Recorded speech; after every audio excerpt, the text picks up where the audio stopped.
If you enjoy truthful and heartfelt conversations to inspire you to become a better version of yourself, Empowering Stories will help you. Hello, Deb. How are you? Hello, Anna. I'm doing so well today. I'm eager to talk to you and see if we can cover some new ground for your listeners. Thank you so much. Deb, I found her and on LinkedIn. There was something that she posted online and I just liked it. Her headlines are that she hates racism. And even though I tend not to use the word hate in this context, I absolutely loved it because it shouldn't even be a name for that because it shouldn't exist. At least that's what I think. What do you think, Deb? Well, so, it's very interesting because specifically what I've done is I'm trying to work to become a one-woman stand-up philosopher, to talk about everything that's wrong in our civilization from a real feminine aspect. And so what I've done is kind of create an alter ego called #redheaded She-Hulk. So anyone, I'm on Google, you can YouTube me. I've got a lot of videos going on. And the tagline for the Incredible Hulk, the 70s TV series. So not any of the movies. I really like the 70s TV series that happened in America. And it was always, you won't like me when I'm angry. So beyond the #redheaded She-Hulk, I do #racism makes me angry. So it's sort of, it introduces this whole theme that in all honesty, I wake up every morning thrilled to be the person who's going to take on this faulty concept that has divided our species for far too long. And we need people who are of the paler variety, who really, truly love and understand and respect all the dark-skinned humans who are the majority of people around this globe. There's just this faulty conception that civilization occurred when Western Europe started to become prominent. And it's a lot of like historical stuff that happened evolutionarily, historically, that created a scenario where colonialization took certain ideals and forced them on other communities who were not willing. They took weapons. They took books and said, this is a law, you must obey it. And that sort of force has really then through like mass media, entertainment, and the global financial system become the reality in places where it makes no sense for people to feel like there's something better about paler skin. The creams in India, across Asia. I mean, this breaks my heart that not enough people with pale skin will stand in public and say, I really think that people with dark skin are exactly equivalent to me. Oh, well, it's just the way it is, isn't it? It is. And it is a shame that we have to actually take that stand, but we do.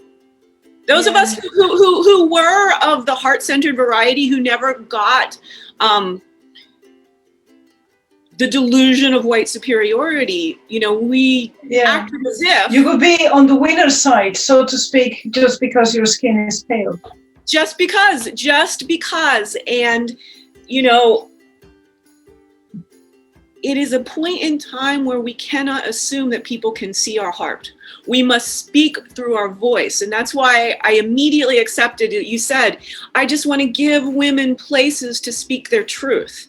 Because getting to financial empowerment is beyond all the silence that women have been enforced for centuries and millennia.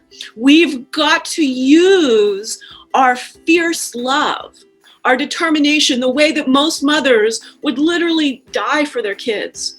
We now need to not die for strangers, but put our reputation, put a little bit of social anxiety on the line, to step out, and when we see someone being mistreated, to do something about it.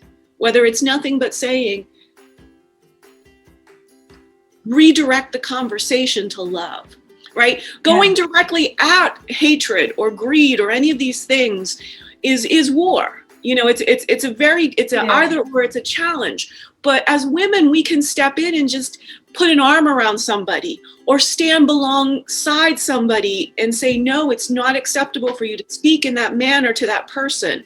We can do very small, subtle things that will ripple as all women step up and you come from our heart, not this teaching that taught us really poisoned thoughts. Just couldn't be more in agreement than that. I'm so much on the same page there, exactly on the same page.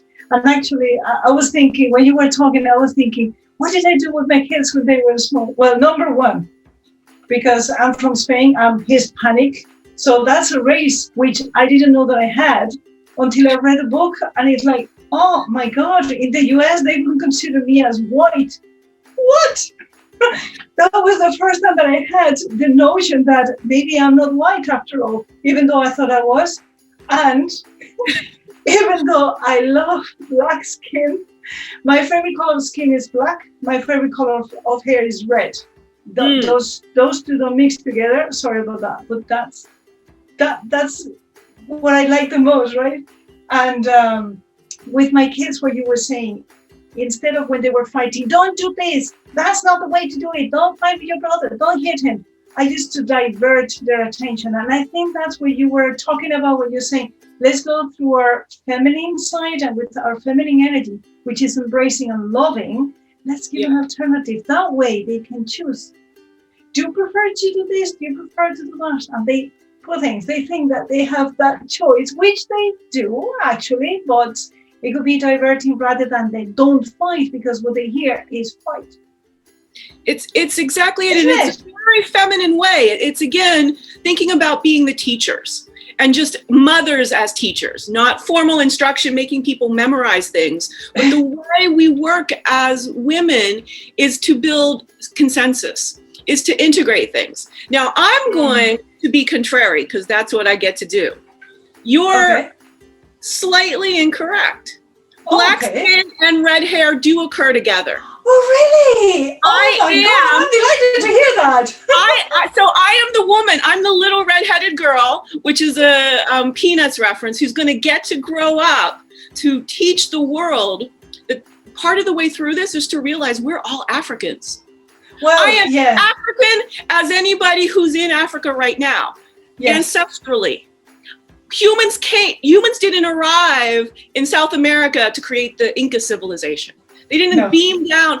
Those humans got out of Africa through a variety of ways. And it wasn't just this one migration through this land bridge.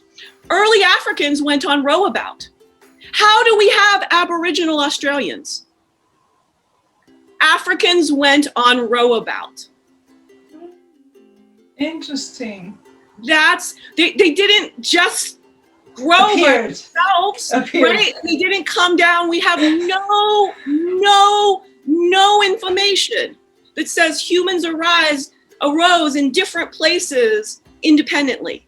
We are all Africans. So in this whole concept that I am, the redheaded She-Hulk or the redheaded black swan or the redheaded black sheep, the rarest. So these ostracized groups put red hair on them, and you're now 2% of the global population. So if race, again, we think Spain, people who are Spaniards are not Hispanic. They get to be white because they're in Europe, but everyone else that came from Spain doing all of the moving around the globe, it's all, racism is ludicrous. It's nuts. It's literally this fabricated system that you can't even make any sense to. So coming back to it, I recently, within the last couple of years, did a lot of research on red hair. And I get to stand on stage in my persona and say, I'm 2/3 African. Now, while I do have extremely pale skin, freckles and red hair existed in humans before anyone migrated off the continent of Africa. This very day, if you go look up the Princess of Morocco, she could be my sister. Really? There are redheads in Papua New Guinea. There is red hair arises in 1% of the population, 2 at the most, all over the globe because of those early migrations out of Africa. If we talk to any African today, they don't think that red hair is unique to the British Isles. And this whole, and talk about the internet. I mean, again, just the same as you did. It was like 10 years ago, all of a sudden I'm like on the internet and I'm hearing that like red hair came from the Vikings. I was like, well, I've been living for 40 years. I didn't know that I had any Scandinavian in me. I thought they were all blonde. This, again, it's been, it's funny how we just kind of resonate with this because really we think all these things and we don't ask one question about them. And they're just as erroneous as could possibly be. Yeah. So black skin and red hair goes together. Awesome. I'm looking forward to see somebody like that because those are my favorite colors. How do you think, Deb, that our perception of different races is influencing the way that we live our lives? Well, because what it is this categorization. It really arose at the same time that capitalism came into being. There's sort of, some people got to be the elites who collected a whole bunch of money and everyone else were workers. Racism and capitalism are intertwined. And if you haven't gotten to the book, How to Be an Anti-Racist by Dr. Ibram X. Kendi, he goes into this quite a lot, and I'll tell you, he associates the creation of racism as we think about it right now. So humans always sort of were in tribes and we feared others, and there was all this evolution in history. But the concept of it now is these categories. It originated in the mid-1400s in Portugal. Henry the Navigator was the guy, and of course we can understand that Portugal is landlocked, and so their trade routes were always through Spain. However, as soon as they got ocean sailing ships, they could just bump down to Africa. And on the West African coast, that's where this situation came, that somebody decided in a very heinous, very world-altering way to make up a myth about dark skin so that they could exploit that labor. And that's what started it. And this is literally the kingdom itself had to figure out, somebody had some conscience, but they went through and figured out how to start labeling Africans. And that's what happened. This was when ocean sailing ships and weapons and the concept of racism through colonialization spread across the world. Because it's like 5 nations. Portugal, Spain, France, the UK, most prominently, and the Netherlands. Those 5 nations took over the entire globe when they got sailing ships. And they spread that we're the best and you're going to do it our way everywhere. Now, it's an interesting thing that I like to point out when we think about that, though. Germany has no colonies. They're landlocked much more than those other 5. So when we look at World War II, how come that happened? Well, that's that same burst, but it happening in a landlocked way, which took an invention past ocean sailing ships into tanks. When we start using the logic of evolution, and we see evolution not just as interspecies growth and not just as physical bodies, but as the progress of history. So everyone likes to say history repeats itself and things are in cycles. But what doesn't repeat itself is the technological advantageousness of when a certain bad idea starts to spread. If all of a sudden you've got ocean sailing ships at your disposal, you can spread that poison as far as the ships can sail. If you've got weapons and the people whose shores you're landing on don't have weapons, if they're mostly a peaceful, this is what happened in America. They literally slaughtered the entire indigenous population of America. And we have to atone for that, account for that, figure out as humans who can't imagine making those kinds of decisions, how do we stop that? How do we revitalize the indigenous American population? throughout North America, Central America, and South America. I mean, the entire continent of America is nothing but a colony. There's, again, we see this perception, and it's this whole thing, you know, that America somehow is this top.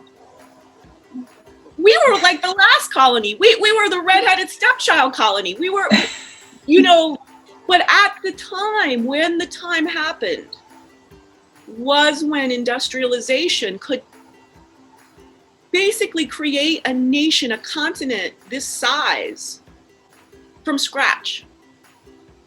We were at the point of industrialization where the railroads and everything could start to come in existence. And that really put the mindset of Americans in this sort of go west and conquer nature. And the people you meet aren't your friends. You know, I mean, I could have said that in many, many more harsh ways. But there was really a sense, these people came from England for religious freedom. They were not the most mentally healthy people. Now, it was an African who pointed this out to me. I'm going to have to honestly say, well, she's Ugandan and Caribbean. And I'd never been able to see my own nation in that way. But if we think about religious freedom, and the colonies, how America got started, they were running from persecution in the UK. And they were, you know, scared to death. They were scared enough that they would take this hugely, like, likelihood of death ocean voyage to try to go to get away from some of the oppression they were facing. That's the legacy of the whole American, the founding fathers and those people were living in fear. And it's fear that's created racism. Fear of others. Fear that if we don't somehow build structures to say that I'm better than you, and that's a very male type of situation, that somehow I'm in jeopardy if I don't establish that I'm better than you. Versus, oh my God, we're having the best conversation and we're each bringing something brand new and learning and growing together. That's feminine. Yes. Yeah. Ismail, how do you prepare the spaghetti? And I'm going to share how I prepare spaghetti, and maybe I'll learn from you and you can learn from me. Rather than my spaghetti are the best ones, and that's the way it is because I say so, which is more masculine. No, that's better or worse. It's just different approaches, isn't it? It's consensus and collaboration, because I'm certain we could teach each other like an efficient trick. And we could, you know, that again, when it comes down to just using the word spaghetti, we've gone away from the whole thing that the different shapes of pasta, that as we got a little bit more artisanal in learning these things, that you learn that different shapes hold different sauces in different ways. And that there was really a great deal of, you know, ingenuity and thought behind it. It's not just randomness, not just a preference for a shape, that there's a real inherent connoisseurship. That imagine that we can do that for pasta, but we can't have connoisseurship of humans.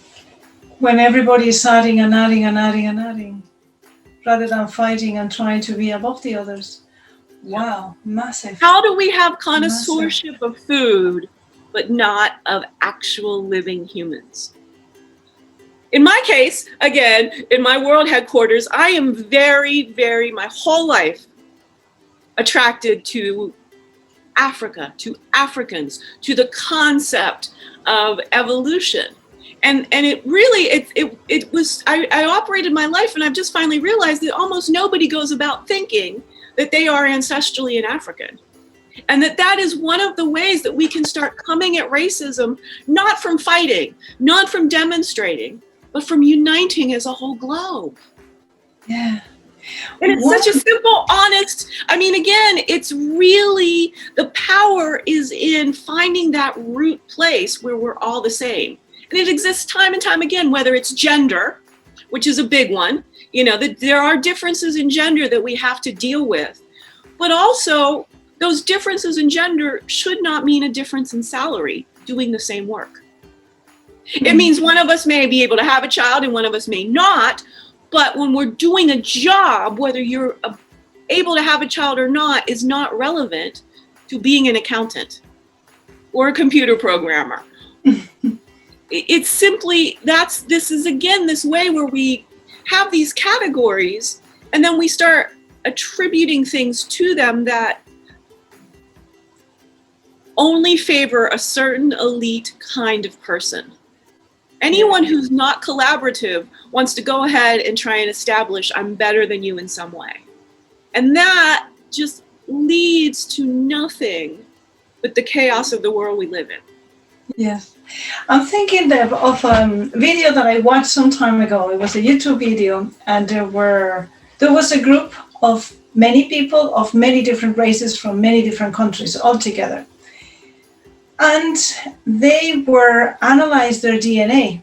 What was the percentage of the different peoples in the world they were coming from? Like you're 10% Armenian, and you're 20% African, and you're 20% whatever. And I'm laughing because when they were presenting those results, people started crying, some were hugging, some couldn't believe it. And it was such an emotional state in everyone. And I was thinking, what the hell? Who cares where I'm coming from? This body is the same one. And I couldn't believe it. Where's the emotion? Why are they hugging each other now and not before? And they were saying, oh, now I understand, and now I love people more. And it's like, what? What's the difference? I couldn't care less if they say that I'm 20% or 50% Swedish or from anywhere in the world. I don't care where I'm coming from. So explain this to me, because I didn't understand it. Well, it is, again, it's a culturation, Anna. And some of us were always able to kind of stay in our heart and see ourselves as people and see other people as people. But the acculturation is all these categories. And, the categories go far beyond just race and gender. Nationality is a big one. Certain nationalities, or even certain places in Ireland, certain random, right? That there is this, and this complete, like, you're different, and it's a contest of who's better, and my way of life. And again, just to be very topical, one of the things that everyone identifies with the US of hypocrisy is being the people who go around the globe establishing free elections. I mean, right up there, if you're going through 5 things that people think about America, is they are the superpower who enforces free elections. And our election was in jeopardy in many, many, many, many, many ways. Internally, what happens when this is this thing with enforcing the rules that we thought were every human's rules? We took the eyes off of was our own nation devolving in ways that took away the capacity for a free, smooth, many, many people just to get on LinkedIn. Anyone who's using LinkedIn are worried now about whether they're going to be attacked in the streets. Both sides, either or. There is a very serious concern that when you have a leader who is 100% self-centered, everyone starts becoming self-centered. And yeah, it goes from the top down. Everything goes from the top down. And it really is, it's an either or. You're either in a state of fear or a state of love. Yeah. And we've got billions and trillions of ways that plays out in a complex organism like a human.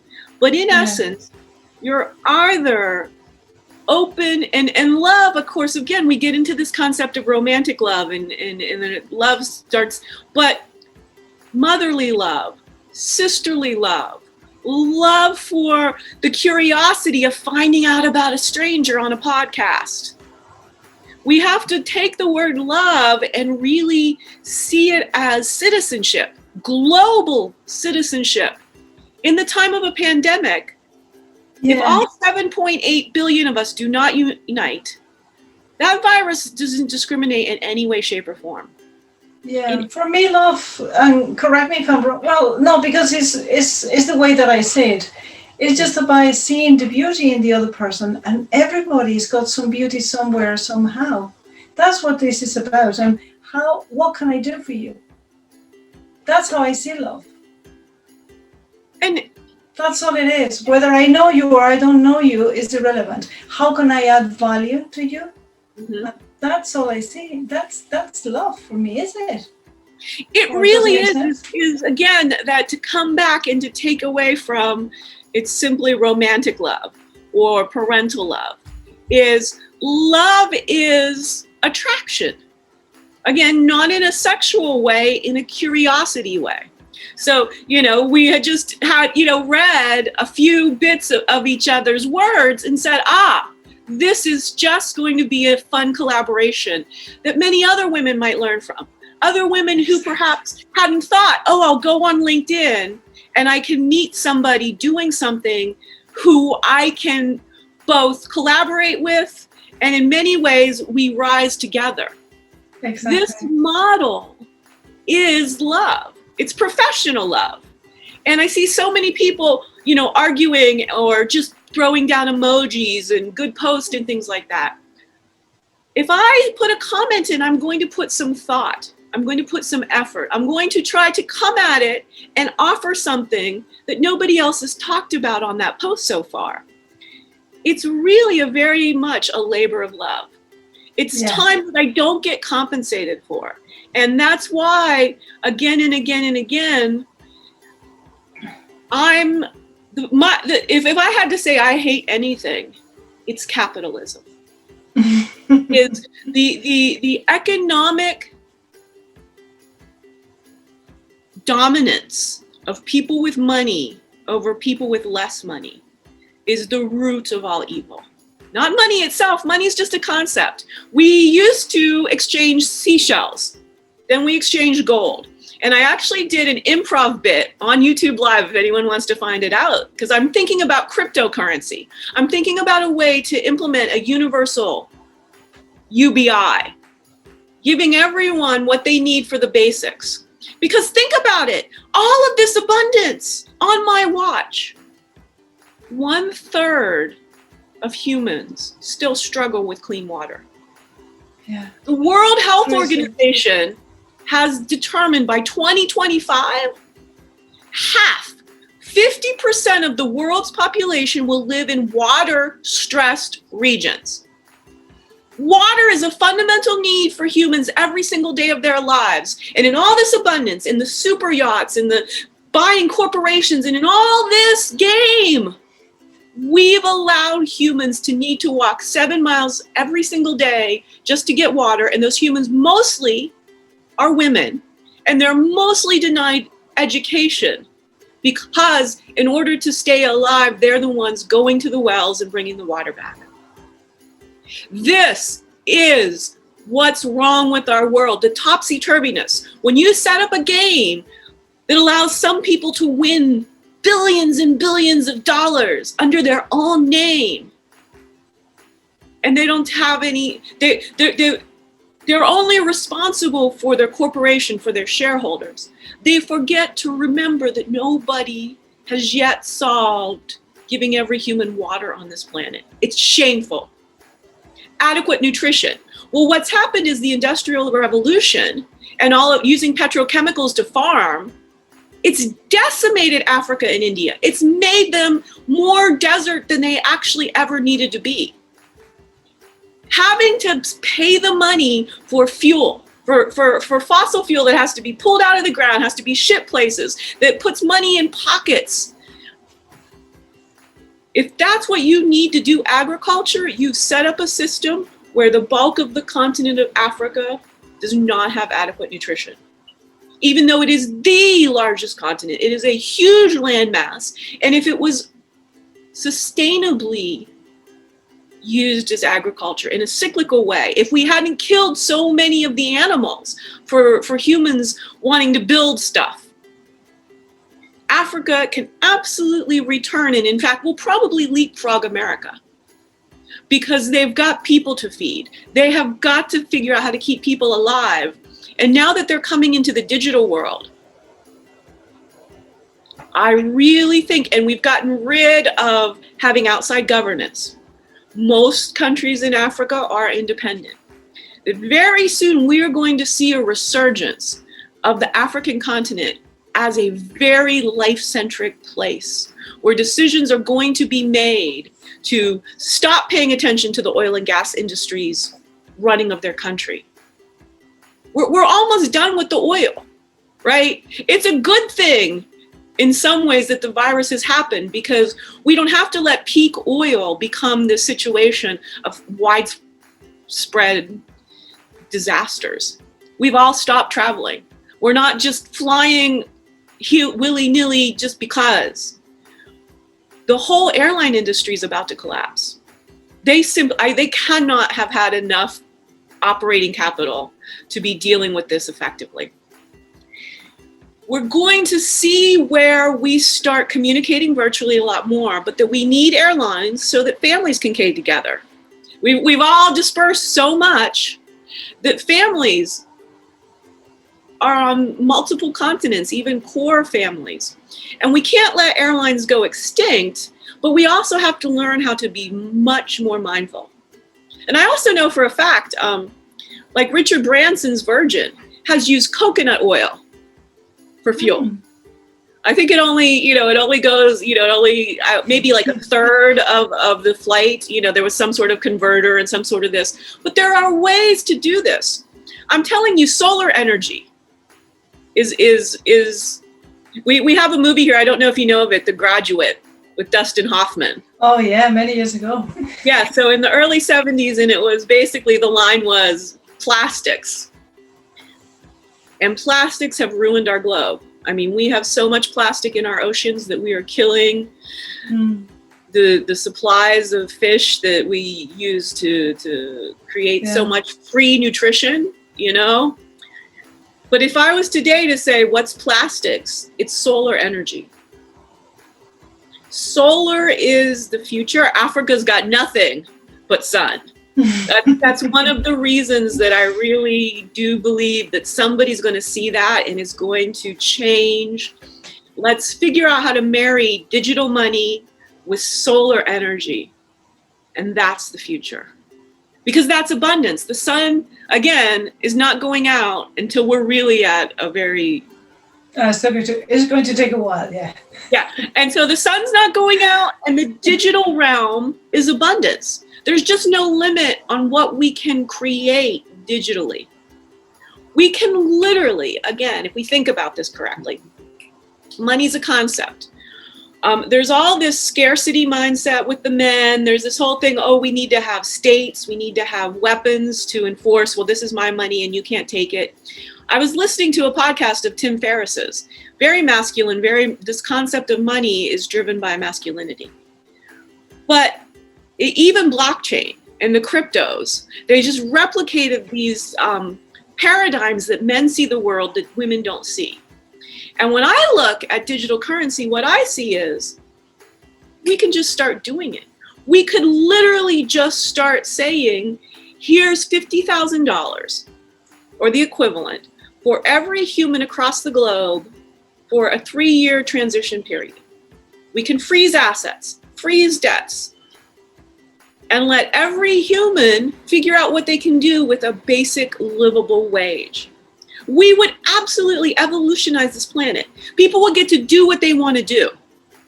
People would basically figure out the things that make them passionate, whether it's building bridges or baking bread. And there would be no gender, there would be no corporation forcing you to do it. We've got what we need, and now human ingenuity is going to go out and solve problems. Now, of course, this is a philosopher talking. Right? The philosopher's model is in the best possible world. But if we don't ask these questions, if we don't see these creative visions, We are locked in a system that has created utter chaos, misery, and oppressed the global majority of this planet for far too long. So I stand against all of that in every way. Well, what I do agree with you is that unless we hold a vision of something better that is good for everybody, that will not come to existence. First, it's all in our minds before it happens in this 3D world. It's the case that human civilization is not inherent on Earth. Laws, economy, money, these are things that we've used for our species to figure out how to negotiate the big brains that we have. But then at some point, the systems started to boss people around in really inhumane ways. I mean, they weren't set up very well to begin with, but now we're at the point where, I was just commenting on a post about the African oil and gas industry, which is primarily what instigated the End SARS protest in Nigeria. It's basically about the haves wanting to lock up the have-nots because they think the have-nots are going to steal from them. And in the process, because the people enforcing those rules were have-nots, they made their own way of getting their own money or targeting people they didn't like because they have not as well. Is when you don't have an equivalent.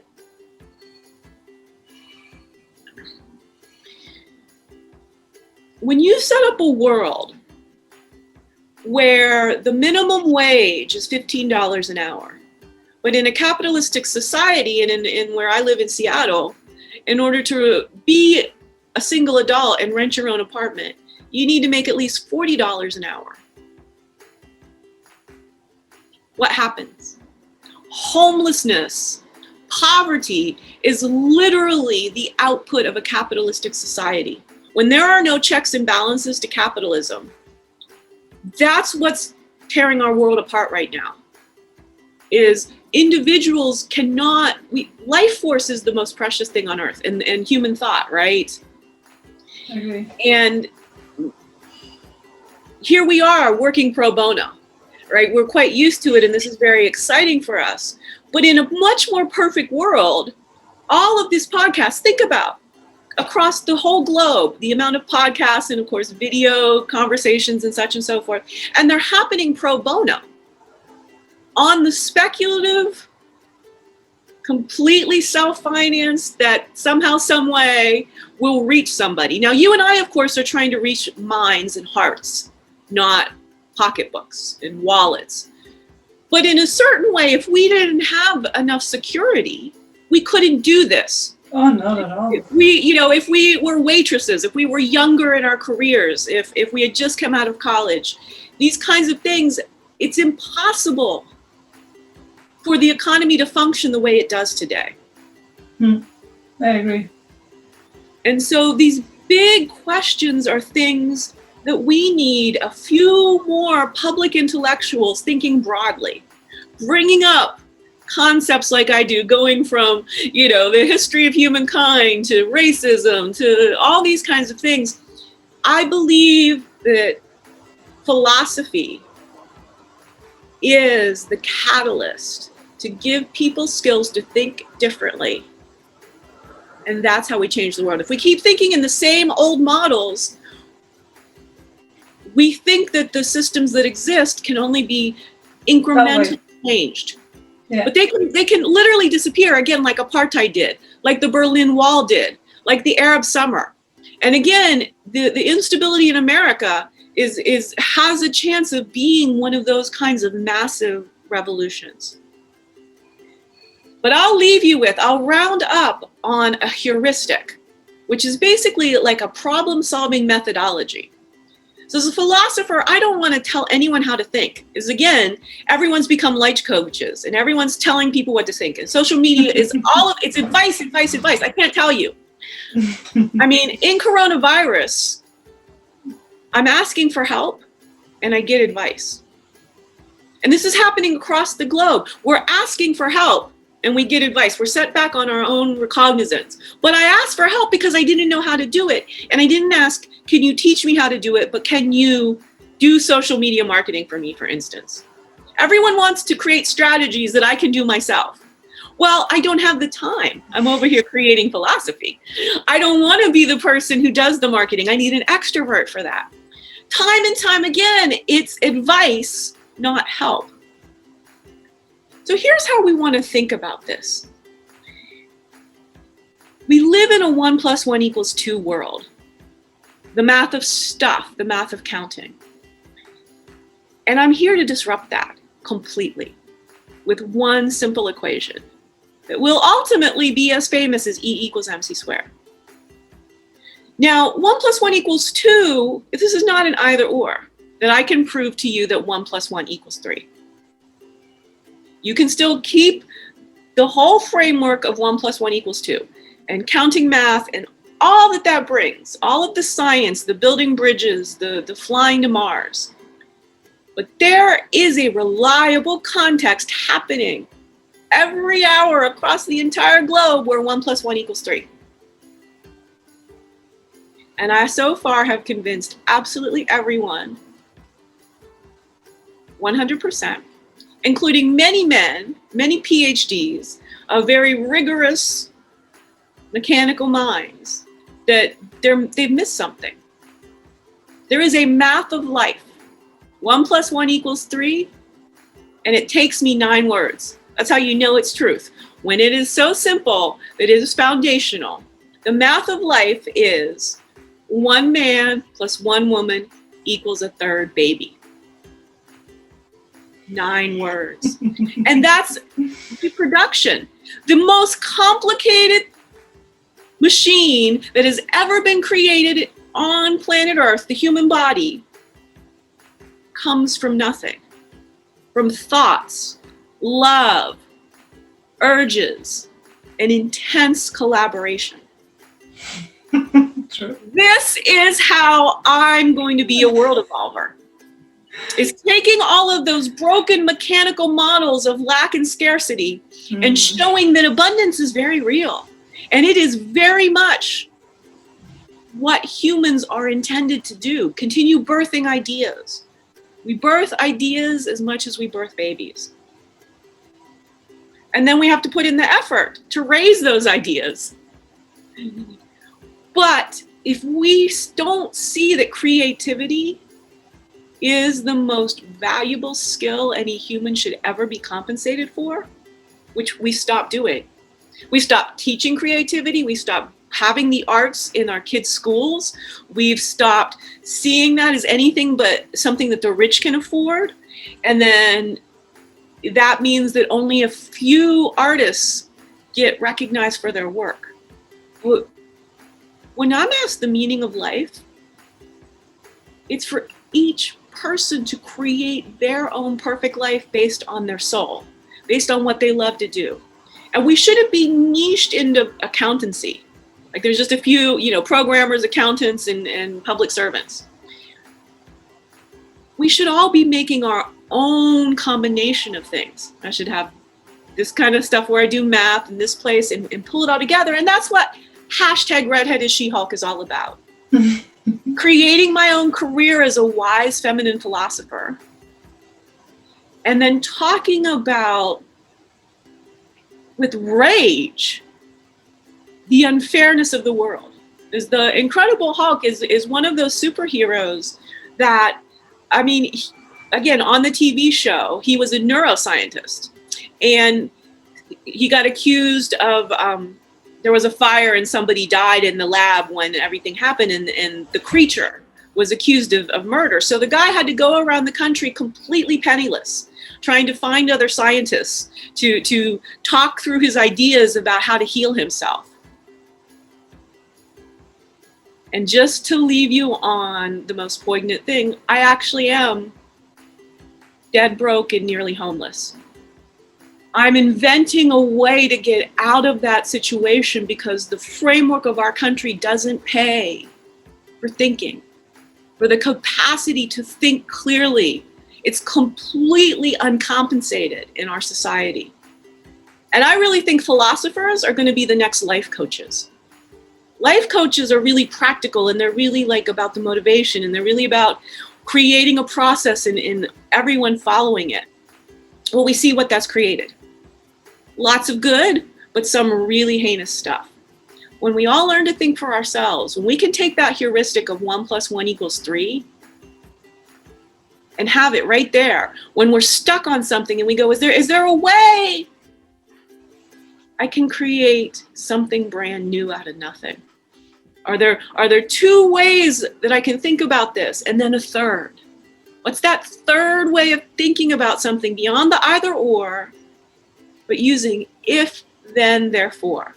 If this is true, and then I do that, therefore I can become a stand-up performer after I turn 50. To me, that's empowerment, and that's supernova empowerment, to create your own right livelihood, even as you're completely facing the economic peril that so many humans around the globe are from coronavirus. I mean, entire industries have collapsed and went extinct, and none of our leaders are adequately even looking at that. I mean, they're failing on the public health domain. They're not even looking at the consequences of our economic system is basically about to do chutes and ladders. It's about to collapse. So wise feminine philosophy, collaboration, always putting life first. I tend to use the phrase life-centric thinking. Life-centric thinking is literally about, first, do no harm to any molecule of life. And that's animals and plants, our entire ecosystem. We've allowed corporations to poison our planet. Our plastic is all over our oceans. The toxic chemicals of manufacturing are poisoning wells and streams that are feeding into water supplies of many cities. It's such a big problem. But if we literally take that one age-old phrase and move it beyond just medicine, where again, they're doing so much harm, it's ridiculous. Managed care and pharmaceutical overload is harming people left, right, and center. So even the one profession that we think is doing no harm first is doing a great deal of harm because it's run by the numbers, men. It's run by the numbers. Human health is run by the numbers. And once I do my anti-racism work and demolish racism in a decade, I mean, if I get my way, if people will open their minds and listen, I mean, again, with the whole African line of argumentation, I have done it. I should be convincing people. The next thing I want to do is fix human health. So the intersection of anti-racism and human health is what I call bioelectricity. And it is about the power of sunlight, the power of human thought and abundance. And we're all very, very sick because we don't understand that humans are here not to do repetitive tasks, not to go to an office cubicle for 40 years, 40 hours a week, repetitive. We're not machines. And that creates chronic disease. When you are forced to do a 90 days earning cycle as an accountant on timeframes that you have no control over, whether your kid gets sick or you yourself need to dial down, those numbers are forcing humans to be sick. So we really have to overthrow math. 1 + 1 = 2 is the math of stuff, but it doesn't apply to humans. Counting humans, having a census, has proven to do absolutely nothing, really. Charities, the models of charities and philanthropy. Again, we still have all these humans without clean water. We still have all these humans who do not have enough to eat. In not just Africa, in the richest countries that exist. Now, some countries have solved it for the most part, some of the Scandinavian countries. But most countries who are considered world powers have people, large percentages of people in their own nations who are simply untouchables, as the Indian caste system would label them. The inequity in this world that we can numb ourselves to it, that's the problem. And that's where we need women to step up, work alongside, put our ways of solving problems in between the ever escalating tension and violence.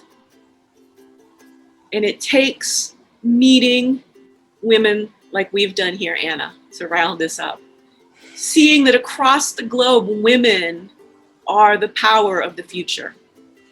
Create a network, a community, a sisterhood. That you and I may never get to have that cup of coffee or tea. But at moments, right?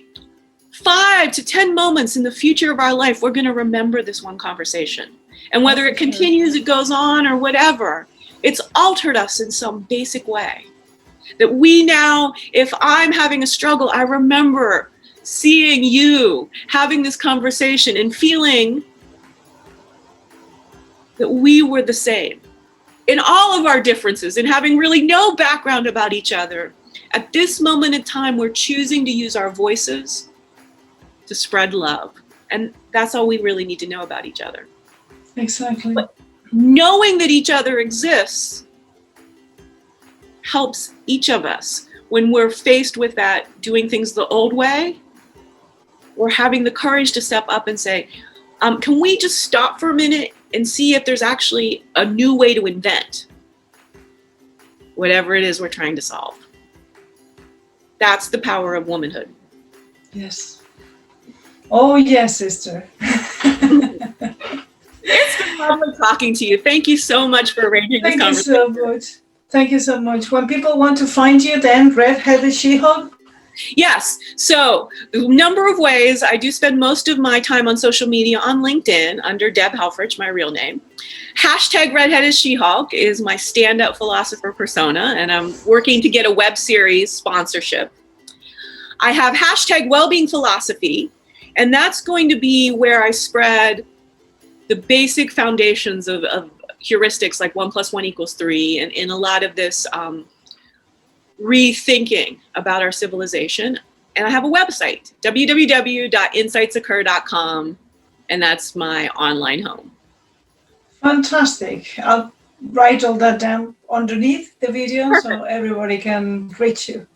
Thank you so much, Deb. It's been an honor. We will stay in touch and reach out to me, and let's make this build into something bigger. Whatever it is, I don't think we know here on this first conversation. But as it marinates, and again, as I really feel that, you'll come back into my mind at these strategic points. And if I act on that, when I remember having this conversation with you and we have a DM, who knows what might occur? Yes. That's how we change the world. Exactly. Well, I know what this is about, and it's about love. Thank you very much. I love you. Love you too. It was an honor to have this conversation. Thank you very much, Deb. Thank you. Okay, bye-bye. Goodbye, everyone. Love to meet everyone who's had a chance to listen. Definitely connect with both of us. Exactly. Bye, everyone. Bye.